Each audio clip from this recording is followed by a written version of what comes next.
Hello everyone, how you guys doing? In today's video, I'm going to talk about how powerful South Africa is. Yes, I'm going to talk about it and we're going to discuss it in the comment section, but let me start. South Africa have been underrated for a while.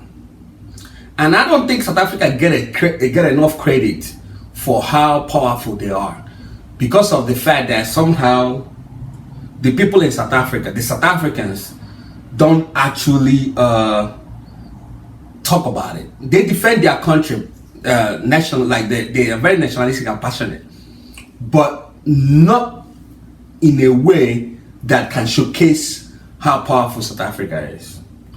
Now, it took me years to finally say it, and I'm gonna say it. South Africa is the closest thing to a perfect country in Africa. Which country have a very robust democracy than South Africa? One, some, my Nigerian brothers and sisters will disagree with me. Some, not all. The problem South Africa have, one thing, the problem they have is, if their people have the entrepreneurial mindset Nigerians have, because the problem with Nigeria is the people are good, but the people in power is very bad. It's an institution. In Nigeria, if you are corrupt, you can never be a good politician. You can never be a politician. In Nigeria, a bad politician is considered good. So now, South Africa have a robust economy. The largest economy in Africa by now. Like Nigeria used to be number one. Yes, we know that. But now, we are third or fourth, right? And if you look 2-3 years from now, nothing's gonna change. That is, if we look onwards in the next 2-3-4 years, nothing's gonna change unless there is some kind of drastic change that happen. Whoever is in power matters when it comes to government or governing a country in Africa. And I know some of you guys shit on your president, Ramaphosa. He's not perfect, but when it comes to South African economy, he has actually done good. It might not reflect in, because inflation is high all over the world. Not even in America is spared from it. But overall trajectory of South African economy is looking upwards. What's his name? Jacob Zuma, when he was president of South Africa, he was actually good in positioning South Africa as a powerful country. But the problem with Jacob Zuma is that he have the same characteristics. Zuma have the same characteristics with he have the same mentality with Nigerian politicians. So now it affected his leadership when it comes to growing South African economy. But Ramaphosa, he's playful, but he's a smart businessman. He have continued to maintain South African economic stature nationally or in Africa in a very high standard, and he have helped South Africa. Now, some of you guys in South Africa might disagree with me, but trust me, your current president knows what he's doing when it comes to economy, and he's showing.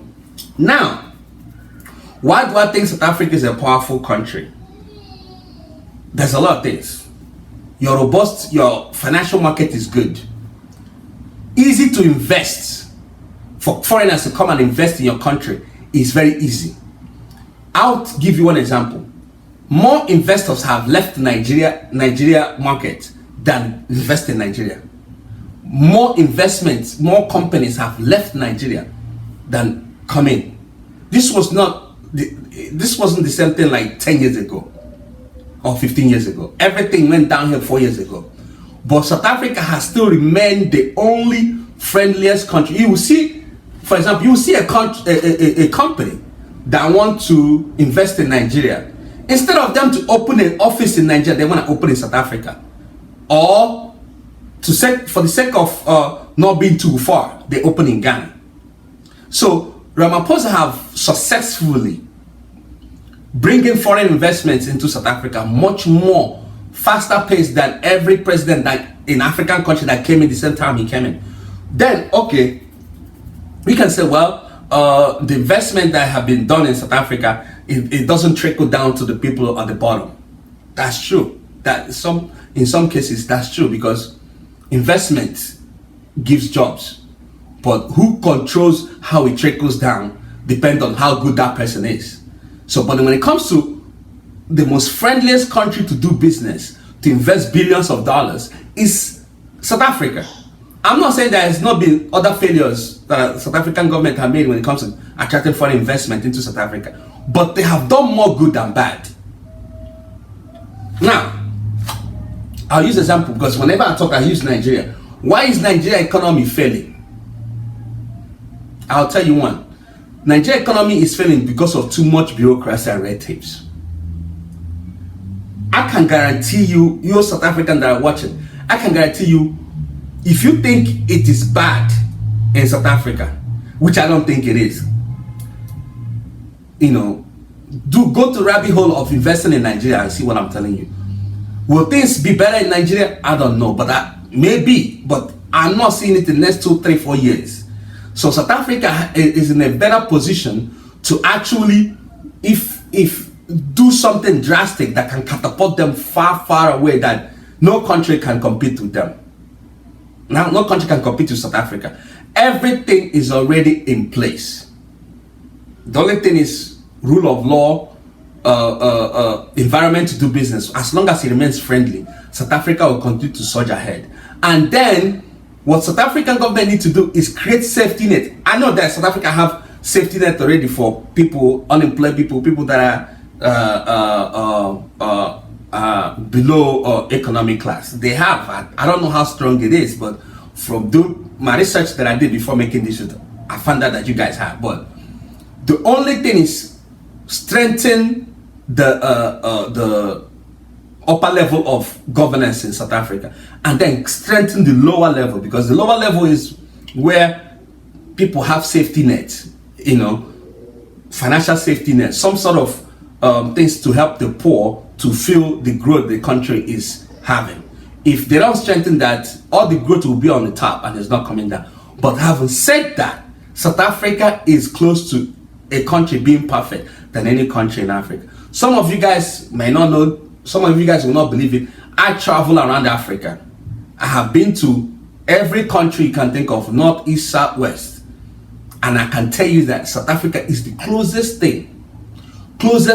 Forget about the situation with United States right now, because I just found out United States cut all the aid, financial aid that the South Africa gets from US government. That is fine. South Africa doesn't need it. What South Africa have to do now is invest more, bring in foreign investment to pump into South African economy. Chinese, Russian, the whole BRICS nation.